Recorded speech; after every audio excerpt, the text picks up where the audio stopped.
As you know, Jackie Chan is one of the most recognized cinematic stars in the world. Jackie Chan was born Chan Kong Sang in Chinese The Family in Hong Kong on April 7, 1954. When his parents moved to Australia to find new jobs, the 7-year-old Chan was left behind to study at the Chinese Oprah Research Institute, a Hong Kong boarding school. For the next 10 years, Chan studied martial arts, drama, acrobatics, and singing, and was subjected to stringent discipline, including corporal punishment for poor performance. He appeared in his first film, the Cantonese feature Big and Little Wong Tin Bar, 1962, when he was only 8, and went on to appear in a number of musical films. Upon his graduation in 1971, Chan found work as an acrobat and a movie stuntman, most notably in Fist of Fury, 1972, starring Hong Kong's resident big-screen superstar Bruce Lee. For that film, he reportedly completed the highest fall in the history of the Chinese film industry, earning the respectful notice of the formidable Lee, among others. Chan had been famous for doing his own stunts on film, largely without the aid of special effects, and the closing credits of his more recent releases feature a comic but brutal background montage of stunts gone wrong. The list of body parts Chan has injured while filming include his head. It has a deep dent in which he will sometimes allow reporters to stick their fingers, eye, mouth, teeth, throat, neck, arm, shoulder, legs, foot, nose, ears, cheekbone, chin, hand, back, chest, pelvis, and knee. Broken, teeth gone, jaws. Yet the comic side of Chan's film persona has been as important as his action skills. Acquired through 10 years of rigorous training in Chinese opera, it was comedy that set Chan apart from the other kung fu and action stars, including the hard-to-top Bruce Lee. When Bruce Lee punched someone, he kept going like it didn't hurt, Chan told Gregory Ciro of People. I shake my hand and go, ow! After Lee's tragic, unexpected death in 1973, Chan was singled out as a likely successor of his mantle as the king of Hong Kong cinema. To that end, he starred in a string of kung fu movies with Lo Wei, a producer and director who worked with Lee. Most were unsuccessful and the collaboration ended in the late 1970s.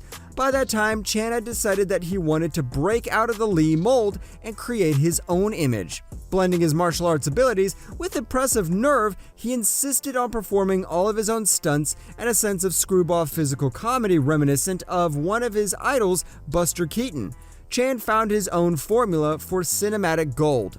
A year after the release of his first bona fide hit, Snake in the Eagle's Shadow, 1978, Chan took the Hong Kong film world by storm with his first so-called kung fu comedy, the now classic Drunken Master, 1978.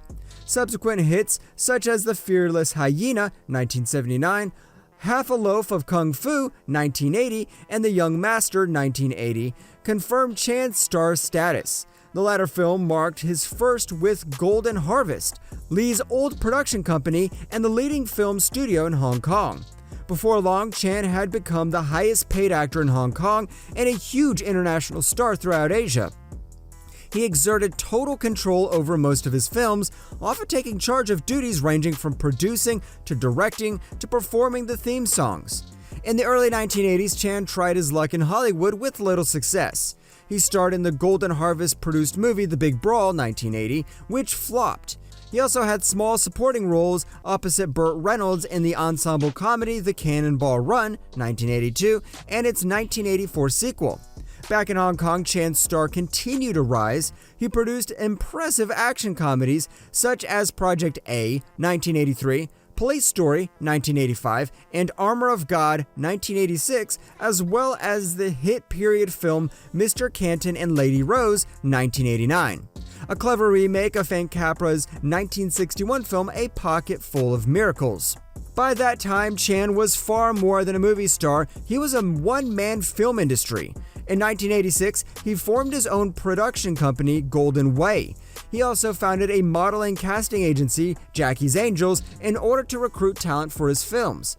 Additionally, after numerous stuntmen were injured during the filming of Police Story, the actor founded the Jackie Chan Stuntmen Association, through which he personally trained and provided medical coverage for its members. For his part, Chan claims to have broken every bone in his body at least once while performing stunts. Broken. In 1995, Chan created his own comic book character, the central figure in Jackie Chan's Spartan X, a series that hit newsstands in both Asia and the US. That same year, newly directing sensation Quentin Tarantino, fresh off the success of Pulp Fiction 1994, presented Chan with a Lifetime Achievement Award at the MTV Movie Awards. Tarantino reportedly threatened to boycott the ceremony if Chan did not receive the award.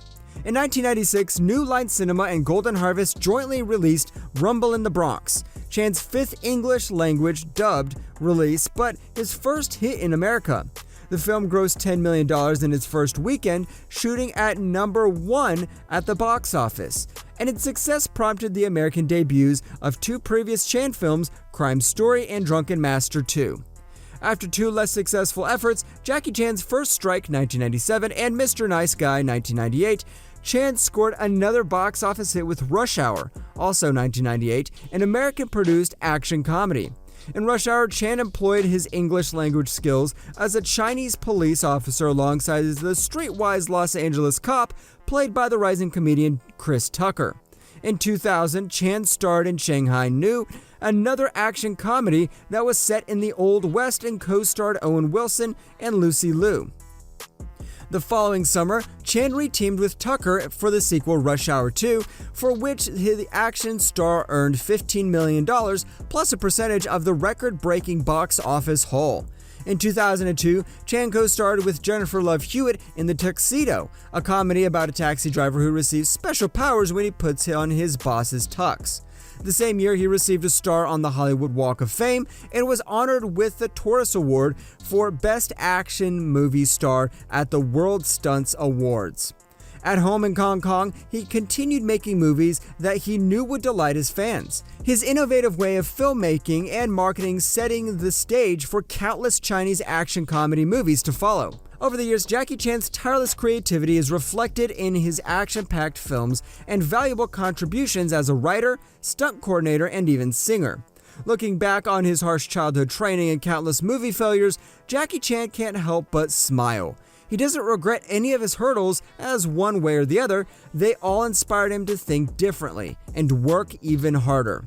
Although Jackie Chan never learned fully how to read or write, use a computer, or fully lose his fear of public speaking, he never stopped pushing his limits. He now speaks 7 languages, contributes millions of dollars to philanthropic causes, and is a creative entrepreneur with a desire to do one good thing every day. With his cheeky smile and worn-out jeans, the simplicity and can-do attitude of this avid soccer fan is nothing less than charming. He shares his words of wisdom to others in imperfect English, hoping to inspire someone to keep fighting for their dreams. When asked how anyone can get there, where he is now, Jackie smiles and simply says, "Never give up." How he got rich. August 1st, 2021, Jackie Chan had a net worth of $520 million. Chan has earned much of his wealth from his long career in the film industry, which includes acting, film production and directing, screenwriting, and television producing. To date, all his films which Jackie Chan has acted in, produced, and directed have grossed more than $5 billion worldwide. In a typical year, Chan makes an average of $50 million, much of which comes from entertainment-related ventures and other investments. Jackie Chan earns from his movies, Rumble in the Bronx and the Rush Hour franchise remain some of the highest-paying films ever. He reportedly earned $4 million from Rumble in the Bronx in 1995 and ended up to $40 million in the Rush Hour franchise. As a film producer, Jackie Chan has produced many of his own movies through his very own production company, JCE Movies Limited. He is also associated with 2 other major film production companies, Jackie and Willie Productions and Jackie and JJ Productions. As an investor, Jackie Chan has interests in the clothing and food industries. He also grows club gyms and a sushi restaurant chain, as well as his own line of cookies and chocolates. Not to mention one of China's largest cinema chains, known as Jackie Chan Theater International. Make sure that you subscribe to our channel and click on the next video that appears on the screen too to see more. Remember to hit the bell notification icon below so we can get immediate notification on when we drop a new video. We hope you enjoyed this video. Leave a like down below, and thanks for watching. and we hope to see you in the next one.